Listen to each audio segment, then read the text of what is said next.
30-годишен битолчанец со иницијали ДЧ заработи кривична пријава поради постојање на основи на сомненија за сторено кривично дело, неовластено производство и пуштање во промет наркотични дроги, психотропни супстанции и прокусори,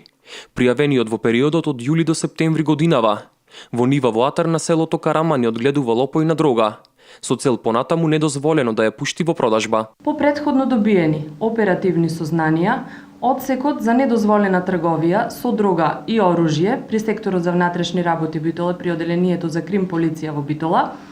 извршена е оперативно-тактичка мерка заседа, каде пријавениот е фатен на лице место,